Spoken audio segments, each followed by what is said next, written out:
Hello guys, আমি এই just পার্লারে এসেছিলাম। এখন ভাবছি দুটো ভিডিও বানাবো। মুড তো করে না, বাট মুডটাকে বানাই নিতে হয়।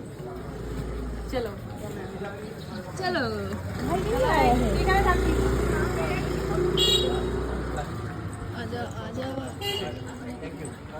আমার ভিডিও বানার জায়গা হচ্ছে এইটা, আর একটা হচ্ছে জঙ্গলের ধারে, জঙ্গলের সাইডে। তো চলো দেখাতে হूँ। এই যে আমার ভিডিও প্লেস, এটা হচ্ছে আমার ভিডিও প্লেস। এখানে আমি ভিডিও শুট করি, তারপরে হচ্ছে তার পাশে আমার পার্লার। আর যখন আমার ভিডিও বাইরে যেতে বানাতে ইচ্ছা করে, জঙ্গল ধারে, গাছপালা, নদীর কিনারা, এইসব জায়গায়। তাছাড়া সময় হয় না। বাড়িতেও তো কাজ থাকে, রান্না বান্না, খাওয়া দাওয়া, বাড়িতে পুজো করতে হয়, অনেক কাজ থাকে। সব কাজ করে তারপরে আমাকে এগুলো ফাঁকা টাইমে আমাকে এইসব করতে হয়। একটু করে আমার ভিডিও শুট হবে এখানে। তো চলো দেখতে থাকুন, বাই।